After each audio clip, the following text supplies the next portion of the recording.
Hello students, now let us do your EVS chapter number 6 about animals. In this video, we shall understand the key points about senses in animals and their importance, sense of smell, sight, sound, touch and taste in animals, and how animals sleep and communicate. So these are the three important things that we shall be discussing in this chapter. Now let us read about senses in animals.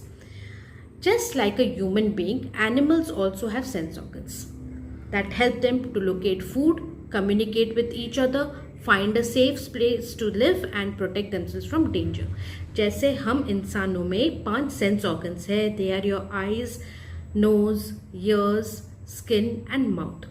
And these sense organs help us to communicate with others and to interact with others. Similarly, animals also have these kind of sense organs which help them to locate food. Locate food means खाने का इंतज़ाम कर सकते हैं using the sense organs. Communicate with each other मतलब understanding हो सकता है एक दूसरे के साथ. Find a safe place to live, एक सेफ जगह पर वो रह सकते हैं और डेंजर से खुद को बचा सकते हैं. Any organ that an animal uses to get information about its surroundings is known as a sense organ. अपने सराउंडिंग के बारे में कुछ भी इंफॉर्मेशन जिस ऑर्गन के हेल्प से एक एनिमल को मिलता है उसे हम सेंस ऑर्गन बोलते हैं. Animals also have 5 sense organs like us. Now dog has a sharp sense of smell. ये देखिए डॉग को चिकन की स्मेल आ रही है. So we understand that dogs have sharp sense of smell. Now what are the sense organs? 5 sense organs. Tongue, eyes, ears, nose and skin. Tongue, the sense organ to taste. Eyes to see. Ears to hear. Nose to smell and skin is to touch. Okay. Now animals sense the environment around them by seeing, hearing, smelling, touching or tasting. Some of the sense organs may be better developed than others. अब कुछ animals के sense organs ज़्यादा developed है दूसरे animals के comparison में. Now what is sense of vision? Most vision मतलब sight, देखना. Most of the animals use the amazing power of vision to locate their food. अब animals दूसरे animals को hunt करते हैं या prey करते हैं तो most of the animals use the amazing power of vision. कुछ animals में बहुत पारखी नज़र होती है to locate their food. Birds of prey like eagles, vultures have eyeballs which are 11 mm bigger than our eyeballs. अब जैसे eagles और vultures they prey on smaller animals or fish to therefore they are called birds of prey. And उनके जो eyeballs है वो हमारे eyeballs से 11 mm bigger है. 11 millimeters bigger than our human eyeballs. They can spot a moving object on the ground from high above in the sky. ये जो चील होते हैं ना they have very sharp eyesight. तो बहुत ऊपर से वो नीचे देख सकते हैं, स्काई से नीचे देख सकते हैं क्या मूविंग ऑब्जेक्ट है. Next, the eyes of crocodiles are placed on the top of the head. ठीक है, क्रोकोडाइल के आईज जो है उसके हेड के ऊपर है to be able to search for the prey above water. All the members of cat family can see very well in the dark. Cat family के members कौन कौन हैं? आपके टाइगर, लेपर्ड ये सब आपके members of cat family है. तो they can see very well in the dark. अंधेरे में भी वो अच्छे से देख सकते हैं. Most of the insects have compound eyes made of thousands of lenses. This you will read in higher classes that insects have got compound eyes जिनमें बहुत हजारों में lenses है which help them to get a complete picture of what they see. Most of the fishes have eyes on either side of the head to get a good and clear view of the surroundings. So different animals के position of eyes यहाँ पर हमने पढ़े.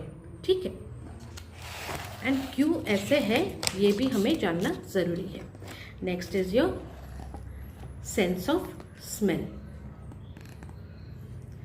The nose of dogs is 100,000 times more sensitive than a human nose. हमारे human nose से dog का nose बहुत ज़्यादा सेंसिटिव है. This amazing ability helps the dog to find food, locate the partners and many other things. It is because of this ability the train dogs are use to detect bombs, drugs and in rescue missions. क्यों हम dogs को use करते हैं जब भी कोई rescue mission होता है या बॉम्ब डिटेक्ट करने के लिए या फिर ड्रग्स को डिटेक्ट करने के लिए? बिकॉज उनका जो अमेजिंग एबिलिटी ऑफ स्मेल है वो उन्हें इस चीज़ के लिए अच्छे से ट्रेन किया जाता है. ठीक है, so that they can help us. Many fishes use this sense of smell to find the prey in water. अब सेंस ऑफ स्मेल से बड़े फिश जो है, मछलियाँ जो है, छोटे मछलियों को आराम से सेंस कर सकते हैं वाटर में। Mosquito smell human order with the antennas and biters. अब मस्कीटोज के जो एंटीना है ना, वो ह्यूमन का जो स्मेल है उसको स्मेल कर सकते हैं एंड इसीलिए आके हमें बाइट करते हैं। The organs that snakes and lizards use to smell are inside the mouth. They flick the forked tongue to smell. Fork tongue मतलब जो एक निकला हुआ पार्ट है उनका टंग का, उससे वो स्मेल करते हैं। And the organs that snakes and lizards use to smell are inside the mouth. उनके माउथ के अंदर होता है ये। Scavengers like hyenas and vultures use their sense of smell to locate dead decomposing bodies. Dead decomposing body मतलब जो DK हो रहा है ना बॉडीज, उनको ये hyenas and vultures, जिसको हम scavengers बोलते हैं, they use their sense of smell to locate it. Now whenever an ant locates a food item, it leaves a chemical trail along the ground which other animals follow. ठीक है, तो हम चींटियों का एक जो पूरा लाइन देखते हैं उसी वजह से है कि they leave a chemical trail along the ground which other animals follow, which other ants follow. Next is sense of touch. Most of the animals have the sense organ of touch in different parts of the body. For example, cats use their whiskers. ये जो है ना, इसको यहाँ पर उसके mouth के पास, उसको हम whiskers बोलते हैं. So this they use, cats use. For example, cats use their whiskers as a sense of touch, which is 24 in number. 12 इस साइड पे, 12 इस साइड पे, 24 whiskers है cats के. These whiskers of cats help them to find their way around in the dark. इसीलिए आप देख सकते हैं कि बिल्लियाँ जो हैं आराम से अंधेरे में भी चल सकते हैं. Next, butterflies use the hair on their wings to detect changes in air pressure. Butterfly के जो विंग्स के ऊपर हेयर है, एयर प्रेशर में चेंजेस डिटेक्ट करके वो उड़ सकते हैं. Next is the beak of the bird is extremely sensitive to touch as it has extra sensory organ on the tip of its beak. Bird का जो बीक है, ठीक है, is extremely sensitive to touch क्योंकि उसमें एक extra sensory organ है the tip of its beak. Fish have sense organ called the lateral line located under the skin. Fish के स्किन के नीचे एक सेंस ऑर्गन है जिसको क्या बोलते हैं, lateral line. क्या हेल्प करता है? It helps the fish to feel the vibrations and movements in the surroundings. Next is sense of hearing. Dogs have a very powerful sense of hearing. They can hear the faintest sound which we cannot hear as human beings.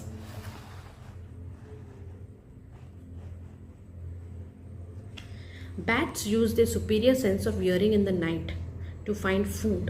They emit sounds to find their prey. When this sound hits a solid surface, it bounces back like an echo.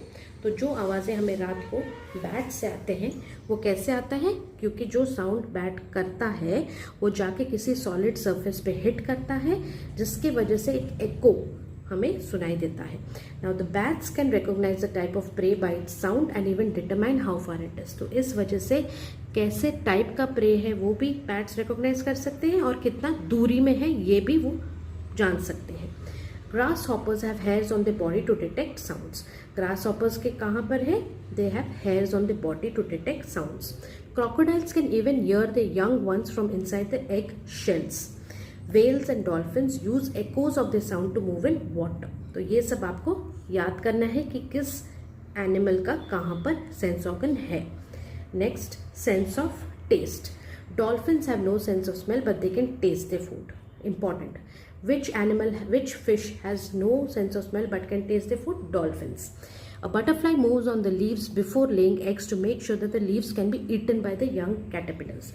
अब ये butterfly जो होता है वो अपने eggs ले करने से पहले वो पत्तों पे चल के देखेगा कि क्या ये पत्ते वो यंग कैटरपिलर्स जो ले करेगा एग्स के जो निकलेंगे वो खा सकते हैं या नहीं. ठीक है. Next is bees, house flies and butterflies have taste receptors on their feet. Bees, house flies and butterflies के टेस्ट रिसेप्टर्स कहाँ पर है? उनके पैरों में है. Animals that live in water have the same sense organ to taste and smell. Some fishes have taste buds in their mouth while others have on their fins and skin. So animals जो पानी में रहते हैं उनका testing के लिए और smell के लिए सेम सेंस ऑर्गन है. ठीक है. कुछ मछलियों के टेस्ट बड्स माउथ में है और बाकी के कुछ के फिन्स एंड स्किन में है. क्या है? Taste organs and smell organs. Next is food for animals. Unlike plants, animals cannot make their own food. They depend on plants or other animals for food. Thus, they are called consumers. अब plants जो है, they make their own food by the process of photosynthesis, but this is not the case with animals. वो animals या तो पेड़ पौधे खाते हैं या फिर दूसरे एनिमल्स को खाते हैं. Thus they are called consumers. To consume means to take in. All animals do not eat the same kind of food. हर जानवर सेम खाना नहीं खाता है. They depend on plants directly और इनडायरेक्टली फॉर फूड. वो प्लांट्स पे directly या indirectly dependent है अपने खाने के लिए. Animals that depend on plants directly for food are called herbivorous. जो एनिमल्स डायरेक्टली प्लांट्स को खाते हैं they are called herbivores. And those that depend indirectly are called carnivores, omnivores and scavengers. Herbivores के एग्जाम्पल ये दोनों हैं. Carnivores के snake and lion है, ओमनिवोर्स के बेयर और वल्चर है, ईगल है सॉरी, एंड स्कैवेंजर्स के आपका टाइगर एंड वल्चर है. Now there are some micro organisms like bacteria and fungi which obtain the food from dead and decaying plants and animals. These are called decomposers. तो हमने कितने तरह के चीज़ें पढ़े? एक कंज्यूमर्स, एक herbivores, carnivores, omnivores, scavengers and decomposers. You have to memorize all this. Now, what is the relationship between plants and animals? All animal organisms are linked to each other by what they eat. क्या खाना खाते हैं वो link करता है सारे organisms को.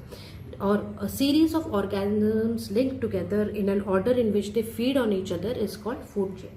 अब देखिए, जैसे कुछ एनिमल्स प्लांट्स को खाते हैं, अब कुछ एनिमल्स दूसरे एनिमल्स को खाते हैं, अब कुछ एनिमल्स वो एनिमल्स को खाते हैं जो प्लांट्स को खाते हैं. तो इस बेसिस पे एक series of organisms link together in an order in which they feed. तो क्या खाना खाते हैं वो उस बेसिस पे एक फूड चेन बनता है. In other words, a food chain is a chain of organisms in which each organism is the food for the next organism. ठीक है, तो एक ऑर्गेनिज्म दूसरे ऑर्गेनिज्म को खाता है, तो उस बेसिस पे किस बेसिस पे वो चेन बन रहा है उसे हम फूड चेन बोलते हैं. All food chain start with green plants because they are the producers. Plants खुद अपना खाना बनाते हैं, दे आर कॉल्ड प्रोड्यूसर्स. तो फूड चेन हमारा ग्रीन प्लांट से स्टार्ट होता है. Herbivores are the first consumers. क्यों? क्योंकि herbivores are those animals which feed on green plants. तो ये हमारे फर्स्ट कंज्यूमर है. प्रोड्यूसर कौन है? ग्रीन प्लांट्स है. फर्स्ट कंज्यूमर जो ये प्लांट्स को खाते हैं कौन है? Herbivores. Carnivores are the second consumers in a food chain क्योंकि they depend indirectly on your herbivores for the food. Next we will read about food chain on land. In the given below food chain, grass is eaten. A food chain on land. In the given below food chain, grass is eaten by a grasshopper, which in turn is eaten by a frog. The frog is then eaten by a snake, and the snake in turn is eaten by an eagle. अब देखिए, plants, grasshopper, frog, snake and eagle. ठीक है, तो grass is eaten by grasshopper. ये plants जो producer है उसको खाता है पहले ग्रासहॉपर, ग्रासहॉपर को खाता है फ्रॉग, फ्रॉग को खाता है स्नेक और स्नेक को खाता है ईगल. सो ये जो सब है ये हमारे कंज्यूमर्स है और ये हमारा प्रोड्यूसर है क्योंकि plants produce their own food. Now a food chain in a pond. In a pond, the food chain begins with algae, which are very tiny plants which produce their own food because they are the producers. अब इन algae को खाता है snail, snail को खाता है fish, fish को खाता है crane जैसे birds. तो ये तीनों हमारे consumers हुए जो कि algae जैसे producers पे directly इनके food chain बनता है. Now what is a food web? Food chain do not exist independently. ठीक है, ये जो फूड चेन है हमारा इंडिपेंडेंटली एग्जिस्ट नहीं करता है. In nature, organism of particular food chain can be eaten by organisms of another food chain. It means a particular organism is not eaten by only one organism. ठीक है, एक organism एक ही organism को खाएगा ये माने नहीं है. एक फूड चेन का ऑर्गेनिज्म दूसरे फूड चेन के ऑर्गेनिज्म को भी खा सकता है. For example, green plants are eaten by many plant eaters. Plant eaters in turn are eaten by many animal eaters. When many food chains are interlinked in nature, a food web is formed. हमें food chain के बारे में पता है. अब जब बहुत सारे food chains interlink होने शुरू हो जाए तो a food web is formed. This is the example of a food web. Food chains and food webs क्यों चाहिए? Because they help in maintaining the balance in nature. Even if one of the members of the food chain increases or decreases drastically in number, the whole food chain is affected drastically. Next is communication in animals. Animals communicate with each other through sound, smell, movements, and many other ways. They make different types of sounds to indicate various emotions like love, sorrow, anger, thirst, danger, hunger, etc. तो different types of sounds for different types of emotions के साथ animals communicate करते हैं. Birds use different calls to communicate with their flock members. अपने झुंड के members के साथ communicate करने के लिए birds use different calls. Chimpanzees greet each other by touching their hands. Elephants entwine मतलब अपने trunks को, सूंड को अपने मुड़ते हुए entwine करके greet करते हैं to show affection. Dogs express themselves by howling, growling and barking. Female glowworms communicate with males by making a series of flashes. Flashes मतलब light on off करके फीमेल ग्लोवर्म्स कम्युनिकेट करते हैं मेल ग्लोवर्म्स के साथ. Apps communicate through different symbols. Now what is a sleeping pattern in animals? Sleep is a basic necessity for most of the animals. Just like us, animals also feel tired if they do not get adequate sleep. Some animals sleep for longer hours while others need small time to sleep. कुछ को बहुत घंटों सोने की ज़रूरत है और कुछ को थोड़ा टाइम सोने से भी they get energized. Some animals like to sleep in one long session while animals like cats and dogs sleep in many short intervals. कुछ एनिमल्स जो है बहुत टाइम तक एक स्ट्रेच में सोते हैं एंड कुछ animals like cats and dogs छोटे छोटे इंटरवल्स में सोते हैं. Dogs sleep with their eyes closed while cows sleep with open eyes. ये इंपॉर्टेंट है. Cow which is the animal which sleeps with open eyes? Cows. Horses sleep well standing. घोड़े जो है खड़े खड़े सो जाते हैं. Migratory birds sleep well flying. अब migratory birds are those birds which move from one region of the country to another region और from one country to another country in search of food. So जब ये fly करते हैं इतना long distances तब वो सो जाते हैं. Fishes and snakes sleep with open eyes as they do not have eyelids. Which are the organisms which do not have eyelids? Fishes and snakes. Bats hang upside down to sleep. Animals like snakes, lizards, polar bears hibernate in the winter season. Hibernate मतलब बहुत months के लिए सो जाना. In the winter season is called hibernation.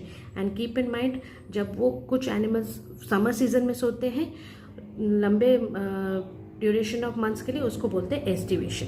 They sleep for the whole winter season utilising the stored fats in the body as food. अब जब इतने months के लिए सोते हैं तो खाना तो चाहिए. खाना कहाँ से आएगा? जो फूड फैट के फॉर्म में स्टोर्ड हुआ है उनके बॉडी में वो उसको यूज करते हैं. They wake up only when summer approaches. Now read and recall. What have we studied? Most of the animals have well-developed sense organs. Birds of prey have a powerful sense of vision. Sense of smell is well-developed in dogs, cats, ants and snakes. Animals communicate with each other through sound, smell, touch and movements. And like humans, animals also need adequate hours to sleep. So with this, the explanation part is over. Next, we will do the exercises.